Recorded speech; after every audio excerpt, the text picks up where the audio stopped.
Haleluya, puji Tuhan. Selamat pagi, selamat hari Minggu.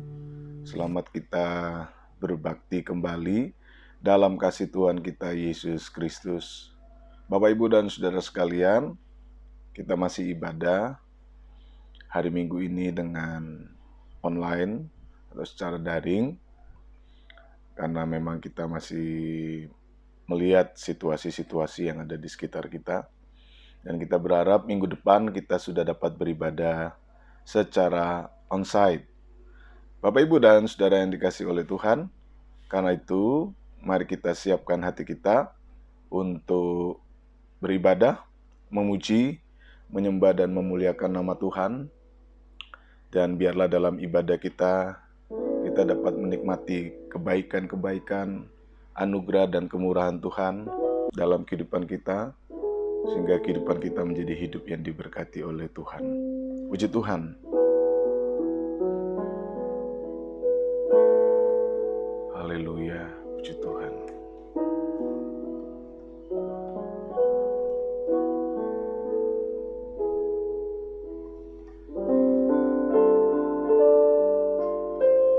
Seperti rusa, seperti rusa rindu, sungaimu jiwaku rindu Engkau. Kaulah Tuhan hasrat hatiku, ku rindu menyembahmu. Engkau kekuatan dan perisaiku, kepadamu aku berserah. Kaulah Tuhan hasrat hatiku, ku rindu menyembahmu. Yesus, Yesus, Kau berarti bagiku. Yesus, Yesus, Kau segalanya bagiku.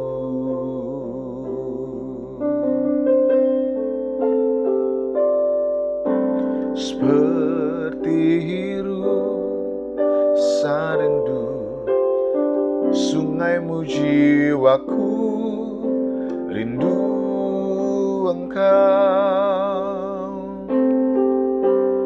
Kaulah Tuhan hasrat hatiku, ku rindu menyembahmu. Engkau kekuatan dan perisaiku, kepadamu aku berserah. Kaulah Tuhan hasrat hatiku, ku rindu menyembahmu. Yesus, Yesus, Kau berarti bagiku. Yesus,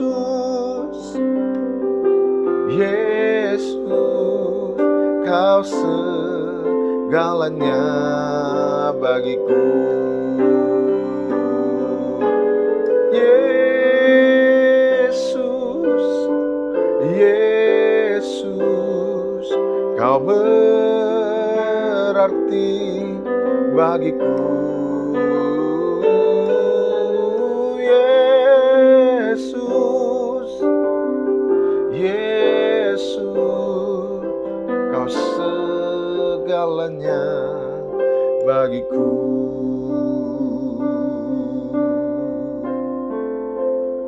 Kau segalanya bagiku. Kau segalanya bagiku. Haleluya,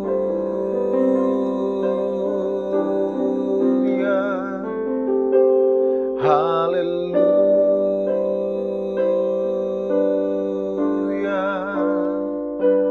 haleluya,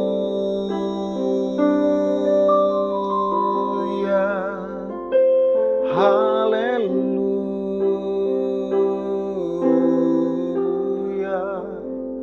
Kami sembah Kau, kami sembah Kau. Terpujilah Tuhan, terpujilah Tuhan, Allah semesta alam, Allah semesta alam. Layak dipuji, layak disembah. Engkau dimuliakan, Engkau dimuliakan. Layak dipuji, layak disembah. Kau Allah yang ajaib, Engkau Tuhan, Engkau mulia, Engkau Raja segala-galanya.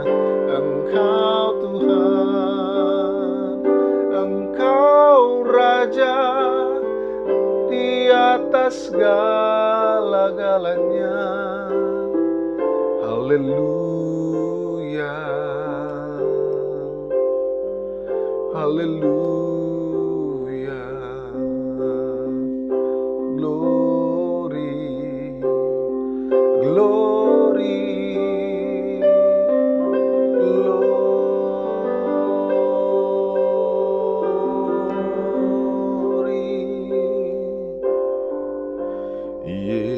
Yesus, Yesus, Yesus, Yesus, kami sembah Kau. Haleluya, haleluya. Terpujilah Tuhan, terpujilah Tuhan, terpujilah Tuhan.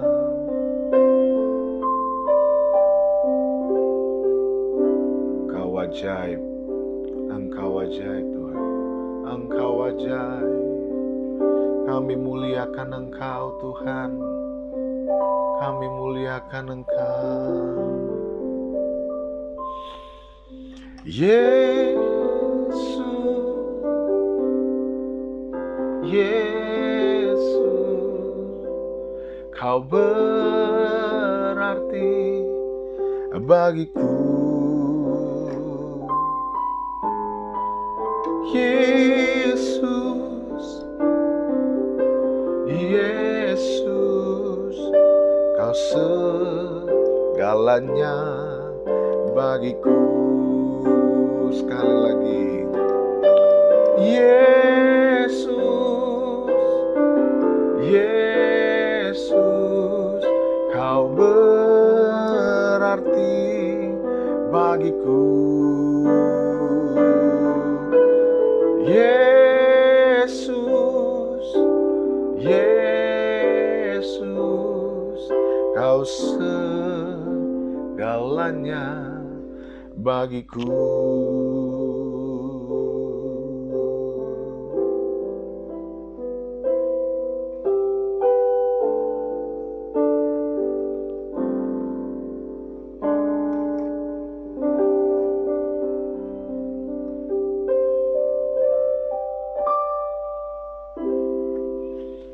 Mari kita berdoa. Bapa, dalam nama Yesus kami bersyukur buat kebaikan yang Tuhan berikan buat kami, Ketika pagi ini kami dapat bersama-sama datang memuji, menyembah, memuliakan Engkau, beribadah sekalipun kami tidak dapat berkumpul menjadi satu, namun kami bersyukur kami masih diberi waktu untuk dapat beribadah dengan sehat di rumah kami masing-masing. Kami siap mendengarkan pemberitaan firman-Mu, dan biarlah firman-Mu senantiasa berbicara, menyatakan kehendak-Mu bagi kami, sehingga kami dapat terus bertumbuh di tengah-tengah situasi hari-hari yang berat. Kami dapat terus mendekatkan diri kami kepada Tuhan, belajar dari Tuhan, merenungkan firman-Mu, dan senantiasa menerima kekuatan daripada-Mu. Berbicaralah Engkau, Roh Kudus berkaryalah atas kami, dalam nama Tuhan Yesus. Haleluya. Amin. Puji Tuhan, Bapak, Ibu, dan saudara yang dikasihi Tuhan. Pagi ini saya masih mengajak Bapak Ibu untuk belajar dari bagian firman Tuhan yang terdapat dari Mazmur pasal yang ke-73 ayat 21 sampai ayat yang ke-28. Mazmur pasal yang ke-73 ayat yang ke-21 sampai yang ke-28. Demikian pembacaan firman Tuhan. Ketika hatiku merasa pahit dan buah pinggangku menusuk-nusuk rasanya, aku dungu dan tidak mengerti. Seperti hewan, aku di dekat-Mu, tetapi aku tetap di dekat-Mu. Engkau memegang tangan kananku.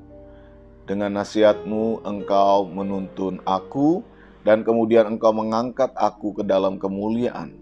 Siapa gerangan ada padaku di sorga selain Engkau? Selain Engkau tidak ada yang kuingini di bumi. Sekalipun dagingku dan hatiku habis lenyap, gunung batuku dan bagianku tetaplah Allah selama-lamanya. Sebab sesungguhnya siapa yang jauh daripadamu akan binasa. Kau binasakan semua orang yang berzina dengan meninggalkan Engkau. Tetapi aku suka dekat pada Allah. Aku menaruh tempat perlindunganku pada Tuhan Allah, supaya dapat menceritakan segala pekerjaannya. Puji Tuhan. Tema firman Tuhan pagi ini, saudara, yaitu ku tetap dekat dengan Allah. Bapak, Ibu, dan saudara yang dikasihi Tuhan, hidup beriman selalu dipahami di dalam sebuah kondisi hidup yang diwarnai dengan sikap kehidupan kita sebagai manusia yang selalu meyakini bahwa Tuhanlah tempat pertolongan, tempat di mana kita menyandarkan segala sesuatunya dalam hidup kita. Kita membangun sebuah kehidupan yang baik, yang benar, sebagaimana hukum-hukum Allah. Tetapi Bapak, Ibu, dan saudara yang dikasihi oleh Tuhan Yesus Kristus, kehidupan ini memang juga perlu dilihat di dalam sebuah pemahaman yang lebih luas, lebih jujur dan ikhlas, bahwa kehidupan yang dibangun dekat dengan Allah, kehidupan yang senantiasa dibangun untuk memelihara kehidupan yang suci dekat dengan Allah,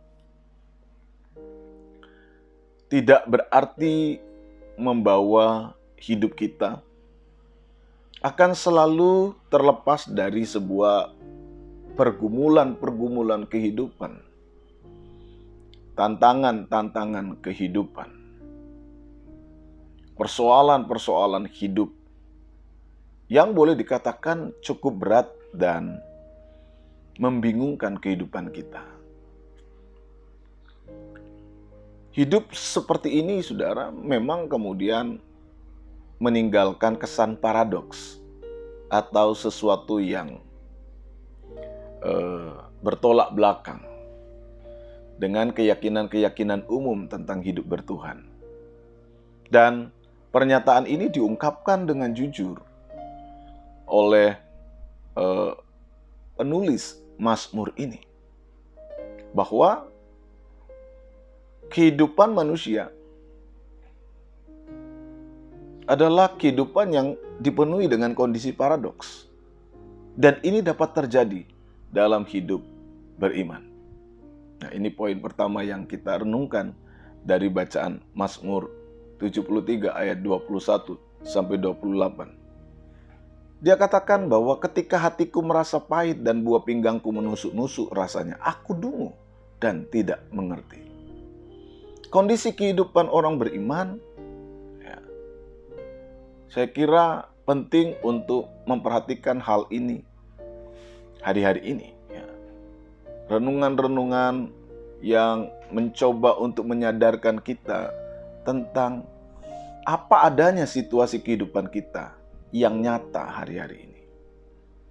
Dan Alkitab ingin mengungkapkan itu dengan jujur. Alkitab mencoba menjelaskan paradoks itu. Alkitab tidak menyembunyikan kondisi-kondisi paradoks yang terjadi dalam hidup orang beriman. Nah, kalau kemudian kita punya perspektif bahwa hidup beriman itu secara rohani akan selalu mulus, ya kita keliru. Atau mungkin kita dibuat keliru oleh gagasan-gagasan yang selalu menekankan bahwa kehidupan orang beriman itu pasti akan selalu bebas dari yang namanya tantangan dan pergumulan. Saya ingin mengatakan kepada saudara, Alkitab tidak selalu mengatakan begitu. Alkitab dengan jujur menunjukkan adanya paradoks, adanya kondisi-kondisi yang kadang-kadang bertolak belakang. Alkitab dengan jujur mengatakan kepada kita, dan dengan jujur mengungkapkannya kepada kita, bahwa kehidupan orang beriman pun seringkali berhadapan dengan situasi-situasi yang terlihat membuat kehidupannya menjadi bertanya-tanya. Hidupnya terkesan bertolak belakang dengan apa yang ia yakini. Dan itu dialami oleh pemazmur. Pernyataan ketika hatiku merasa pahit dan buah pinggangku menusuk-nusuk. Ini merupakan bagian dari gambaran besar ungkapan-ungkapan kejujuran yang disampaikan oleh penulis Mazmur ini tentang fakta hidup yang paradoks itu. Nah, saya ingin ajak saudara untuk melihat bagian dari ayat-ayat awal dari Mazmur Asaf ini. Dikatakan di dalam ayat 1 begini, saudara. Sesungguhnya Allah itu baik bagi mereka yang tulus hatinya, bagi mereka yang bersih hatinya. Ini premis awalnya. Ini kesimpulan awal yang diungkapkan. Dia ingin katakan bahwa betul, Allah itu baik bagi mereka yang tulus hatinya, bagi mereka yang bersih hatinya. Nah, tapi saudara perhatikan ayat yang kedua. Tetapi aku, sedikit lagi maka kakiku terpleset, nyaris aku tergelincir. Ayat 3, sebab aku cemburu kepada pembual-pembual, kalau aku melihat kemujuran orang-orang fasik. Sebab kesakitan tidak ada pada mereka, sehat dan gemuk tubuh mereka. Dan selanjutnya saudara bisa baca nanti dalam ayat-ayat awal ini, bagaimana seakan-akan penulis atau pemazmur ini menyampaikan protesnya. Bahwa ia kadang-kadang merasa cemburu, merasa kesal melihat bagaimana mereka yang hidup jauh dari Tuhan, mereka yang selalu disebut sebagai pembual, mereka yang hidup di dalam ketidakbenaran, tapi kok kelihatannya hidupnya mujur-mujur saja, baik-baik saja. Ya. Bahkan mereka nanti di dalam bagian-bagian ayat selanjutnya, saudara akan melihat, mereka bisa mengata-ngatai Allah dan menganggap bahwa ya tidak ada gunanya beribadah itu. Bahkan pemazmur di dalam ayat itu sempat mengungkapkan, kalau begitu sia-siakah aku menjaga hidup bersih? Nah, saudara, mungkin ini pun juga pertanyaan kita dalam kondisi seperti ini. Sia-siakah aku beribadah? Sia-siakah aku memelihara hidup bersih? Sia-siakah aku hidup jujur? Sia-siakah aku bertuhan? Sia-siakah aku melakukan segala sesuatu yang dikatakan firman? Kalau toh pada akhirnya ya kehidupannya sama saja dengan mereka yang tidak beribadah, dengan mereka yang hidupnya jauh dari Tuhan, dengan mereka yang setiap hari tidak pernah memperhatikan kebenaran. Kalau hidup ini sama saja, sia-siakah aku menjaga hidupku bersih? Demikian salah satu bagian dari Mazmur ini. Ya. Mereka atau pemazmur ini mengungkapkan sebuah kondisi kehidupan yang mempertanyakan. Sia-sia sama sekali aku mempertahankan hati yang bersih dan membasuh tanganku, tanda tak bersalah. Ayat 13. Ayat 14, namun sepanjang hari aku kena tulah dan kena hukum setiap pagi. Saudara, lihat. Hidup manusia, dan khususnya kehidupan orang beriman, di dalam dunia ini, memang terkadang membuat kita bingung. Ada paradoks. Dan membuat kita seperti orang dungu dan bodoh. Hari-hari ini istilah dungu itu seringkali muncul dan disampaikan oleh salah satu komentator politik yang sering digunakan untuk menyerang lawan politiknya atau lawan debatnya dengan istilah dungu. Situasi ini membuat pemazmur merasa dungu dan tidak mengerti. Dan mungkin kita juga dapat merasa dungu dan tidak mengerti dengan apa yang terjadi di sekitar kita. Kita merasa bodoh, kita merasa bingung, kita merasa menjadi orang yang tidak tahu apa yang mau kita perbuat. Pemazmur dengan jujur mengungkapkan hal itu. Aku seperti orang dungu. Aku seperti orang yang tidak mengerti apa sih artinya hidup bertuhan dan apa yang aku lakukan ini. Saudara, sampai pada titik ini adalah sebuah titik kritis yang akan menentukan apa langkah kehidupan kita selanjutnya. Tanpa kita menutup mata, kita memang banyak melihat juga banyak fakta di mana orang mengalami sebuah titik kritis ketika mereka ada di dalam sebuah kondisi kehidupan yang sulit, di mana dia tidak bisa menerima kenyataan hidup. Dia harus ditinggalkan oleh orang yang ia cintai. Ia harus kehilangan banyak hal yang selama ini ia hargai, ia sayangi. Dia harus mengalami banyak kekecewaan setiap hari. Bahkan, saudara, pernyataan penting dari pemazmur ini yang mengatakan bahwa kalau gitu sia-sialah aku menjaga hatiku bersih, membasuh hidupku setiap hari. Karena tiap pagi aku kena tulah, setiap hari aku kena tulah.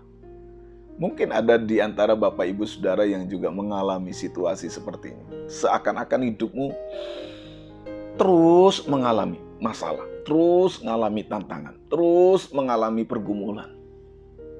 Sehingga engkau tidak lagi bisa mengerti apa yang sebenarnya engkau harus lakukan. Bahkan di dalam kehidupan berimanmu pun engkau bingung, menjadi dungu dan tidak mengerti. Bapak, Ibu, dan Saudara yang dikasihi oleh Tuhan, ketika kesadaran bahwa hidup beriman ini penuh dengan paradoks dan membuat kita menjadi seperti orang dungu dan tidak mengerti, langkah apa yang kemudian? Langkah apa yang kemudian menjadi pilihan sikap hidup kita? Pilihan selanjutnya dari keputusan-keputusan hidup kita. Saudara, izinkan saya menyampaikan firman Allah ini. Apa yang diungkapkan oleh penulis atau pemazmur Asaf ini dengan jujur kepada para pembacanya. Sekalipun di dalam bagian teks ini, pemazmur ini mengungkapkan dengan jujur protesnya, kekecewaannya, kebingungannya, ketidakmengertian yang membuat ia merasa dungu. Ia kemudian mengingatkan kepada para pembacanya. Apa yang dikatakan dalam ayat itu? Saya mulai baca lagi dari ayat 21. Ketika hatiku merasa pahit, ada kepahitan dalam diri kita melihat hidup, bahkan melihat kenyataan ini. Bahkan mungkin melihat gagasan-gagasan iman, gagasan teologi kita menjadi pahit. Karena kenapa aku mengalami seperti ini? Dan buah pinggangku menusuk-nusuk rasanya. Aku dungu dan tidak mengerti. Seperti hewan aku di dekatmu. Nah, apa yang ia kemudian lakukan? Tetapi, ini pernyataannya yang penting. Aku tetap di dekatmu. Aku tetap di dekatmu. Saudara yang dikasihi Tuhan, manusia bisa tidak mengerti. Dan memang kita tidak mudah untuk mengerti segala sesuatu yang terjadi dalam diri kita.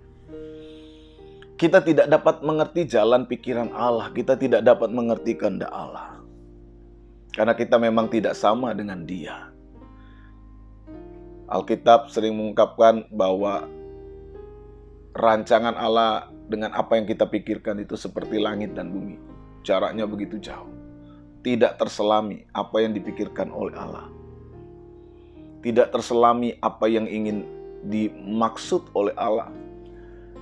Nah, kalau kita mau mengandalkan pikiran kita terus, bukan berarti sama sekali tidak kita pakai. Tapi kalau kita mau pakai ini terus untuk memahami misteri keilahian, maka kita akan menjadi orang yang memang dibuat tidak mengerti.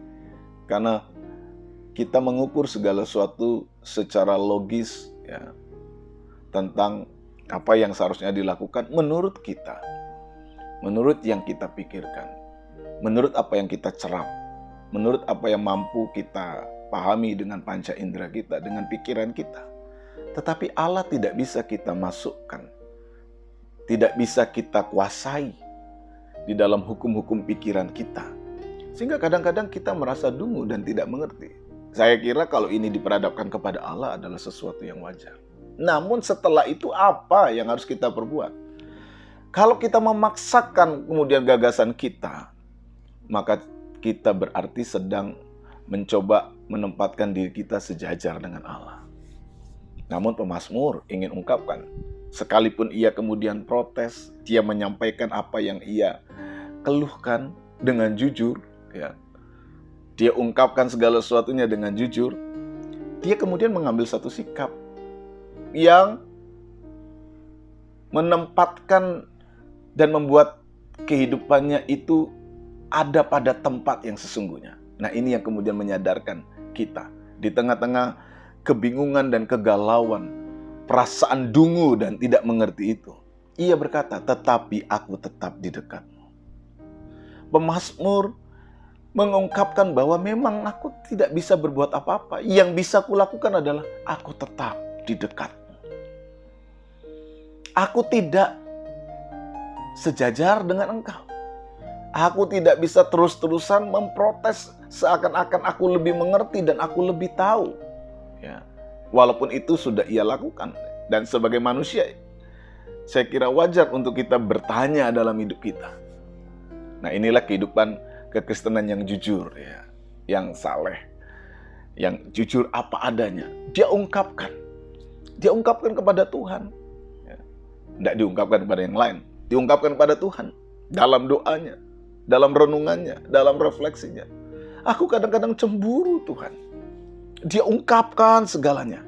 Dan setelah dia plong mengungkapkan segalanya, kemudian dia menempatkan dirinya kembali secara sadar pada posisinya. Iya, engkau lebih maha kuasa.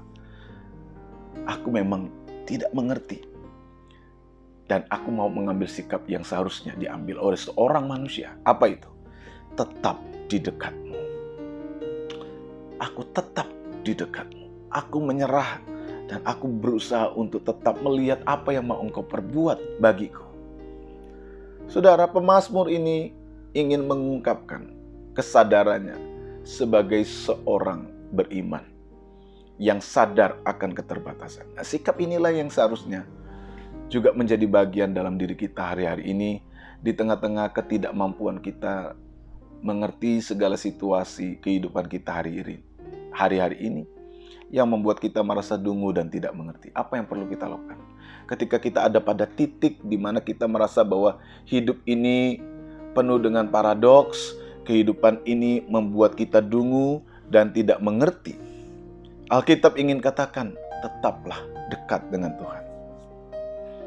Pemazmur meyakini bahwa ketika seseorang tetap dekat dengan Tuhan, tangan Allah itu akan tetap menuntunnya. Dan pada akhirnya, Engkau akan mengangkat aku ke dalam kemuliaan. Pemazmur menunjukkan bahwa hal penting yang perlu dilakukan di tengah kedunguan dan ketidakmengertian, tetap dekat dengan Allah. Mengapa kita harus tetap membangun dekat dengan Allah?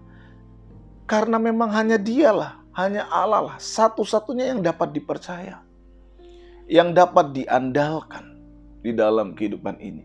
Ketika kita percaya bahwa Allah itu ada, ketika kita percaya bahwa Dialah yang menuntun segalanya, maka sikap kita seharusnya tetap menempatkan diri kita pada posisi yang seharusnya sebagai orang yang hidup bertuhan, yang meyakini bahwa Dia lebih dahsyat, lebih maha kuasa, dan kita adalah makhluk ciptaannya yang senantiasa tunduk dekat dengan Allah. Walaupun kadang-kadang banyak ketidakmengertian kita, ketidakmampuan kita untuk memahami hidup ini. Jangan sampai ketika kita tidak mengerti, kita mengambil posisi yang seakan-akan justru membawa kita melawan Tuhan. Saya kira ini posisi yang keliru. Ketika kita sadar bahwa Tuhan ada dan menjadi bagian penting dalam seluruh proses kehidupan kita sebagai manusia, di tengah-tengah ketidakmengertian dan kedunguan kita, masuklah untuk semakin dekat dengan Dia. Walaupun kita tidak mengerti,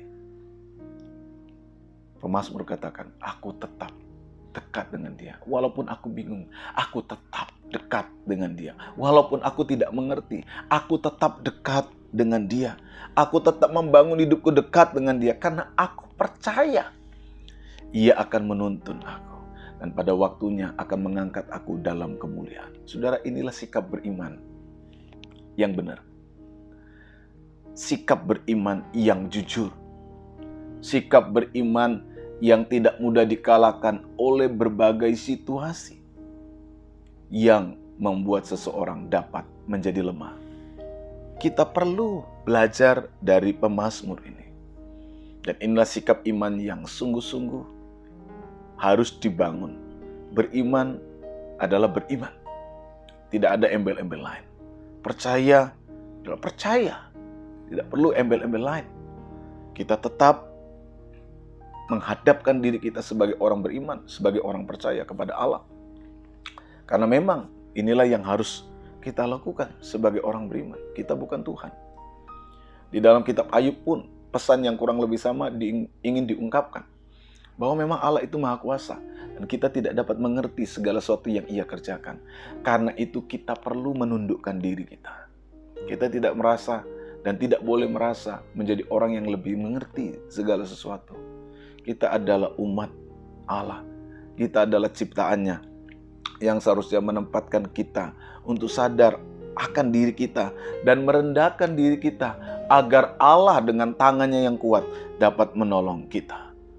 Pemazmur ingin ungkapkan bahwa tidak ada yang lain yang dapat diandalkan.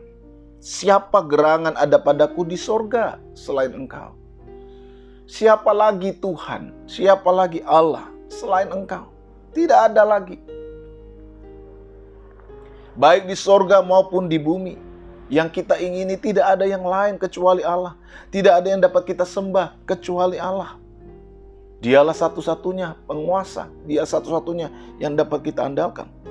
Bahkan Dia ingin katakan, sekalipun dagingku dan hatiku habis lenyap, sekalipun kita memang harus menghadapi pergumulan yang berat, gunung batuku dan bagianku tetaplah Allah selama-lamanya.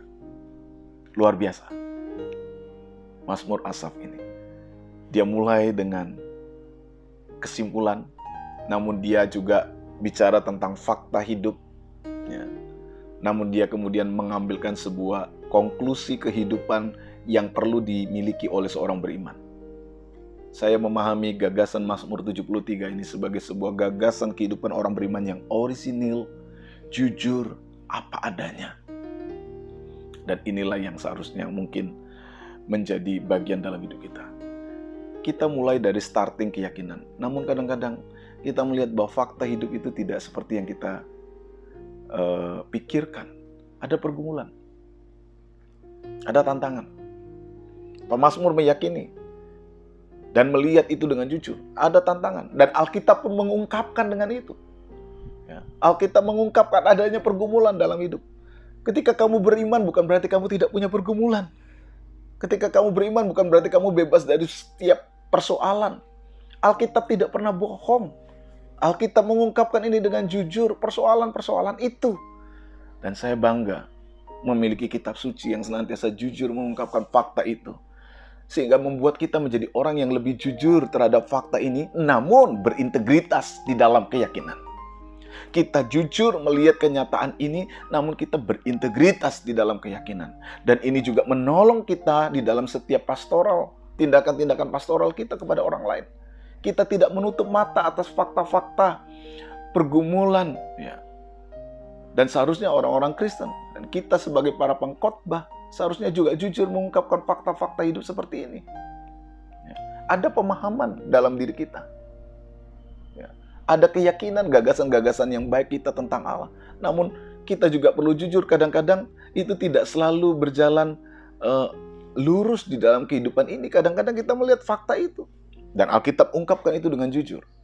Nah, yang paling penting adalah bukan persoalan bagaimana kita memiliki gagasan itu. Tetapi bagaimana kemudian kita dapat menyelami setiap apa yang dikatakan oleh Alkitab. Bagaimana kemudian kita diajak untuk dapat menghadapi pergumulan itu dan bangkit kembali dengan sebuah konklusi kehidupan beriman yang tepat. Itu sebabnya dikatakan dalam ayat 26, sekalipun dagingku dan hatiku habis lenyap, gunung batuku dan bagianku tetaplah Allah selama-lamanya. Sebab sesungguhnya apa yang jauh daripadamu akan binasa. Kau binasakan semua orang yang berzina dengan meninggalkan engkau. Tetapi aku suka dekat pada Allah. Aku suka dekat pada Allah. Ini poin pentingnya. Aku menaruh tempat perlindunganku pada Tuhan Allah, supaya dapat menceritakan segala pekerjaannya. Saudara, hidup ini memang akan penuh dengan paradoks. Dan kita harus akui itu. Keyakinan kita, kadang-kadang gagasan-gagasan kita, kadang-kadang tidak selalu mudah kita jalani di tengah kehidupan ini. Tetapi gagasan itu bukanlah sesuatu yang sama sekali tidak benar.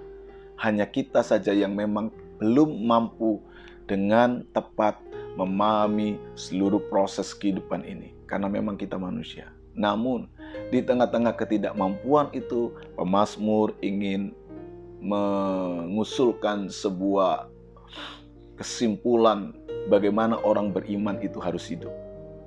Memang kita bisa merasa dungu dan tidak mengerti. Kita merasa sakit. Hati kita merasa sakit. Hidup kita merasa teraniaya. Hidup kita merasa ada di dalam sebuah tekanan di tengah kehidupan ini.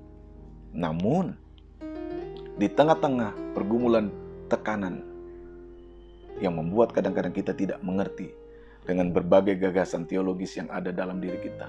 Yang mungkin dikonstruksi oleh kita sebagai manusia, maka sikap yang perlu kita bangun adalah tetaplah dekat dengan Tuhan. Tetaplah dekat dengan Tuhan. Ku tetap dekat dengan Tuhan. Karena di dalam Dialah kita dapat menikmati semuanya. Bapak, Ibu, dan Saudara yang mungkin berada di dalam berbagai pergumulan, jangan pernah menyerah. Walaupun engkau bingung dan tidak mengerti, Tuhan, mengapa seperti ini kondisi kehidupanku? Kenapa seakan-akan setiap hari aku mengalami berbagai pergumulan? Pemazmur ingin mengusulkan satu hal penting yang perlu untuk kita ingat. Tetaplah dekat dengan Allah. Ada waktunya. Dan kau akan melihat. Ini yang diyakini oleh pemazmur. Dia akan tetap menuntun. Mungkin ada pergumulan di kanan kirimu yang kau lihat. Mungkin ada tantangan yang di kanan kirimu membuat engkau gentar. Namun percayalah, Allah tetap menuntun engkau. Dan pada waktunya, Ia akan membawa engkau kepada kemuliaan. Tuhan kiranya menolong. Tuhan kiranya memampukan kita. Tuhan kiranya memberkati kita. Tetap dekat dengan Allah. Tetap dekat dengan Allah. Karena Dia sumber pertolongan kehidupan kita. Mari kita berdoa. Bapa, di dalam nama Tuhan Yesus Kristus, kami bersyukur pagi ini kami dapat hadir beribadah bersama. Menikmati firman Tuhan, menikmati kuasa Tuhan di dalam pemberitaan firman-Mu bagi kami. Kami bersyukur bahwa kami memiliki Tuhan yang sedia menolong kami. Kami bersyukur kami memiliki Alkitab yang mengajarkan kepada kami segala sesuatu di dalam hidup ini dengan jujur apa adanya. Sehingga kami dapat melihat cermin kehidupan kami di dalam Alkitab. Kami menemukan fakta kehidupan kami di dalam Alkitab.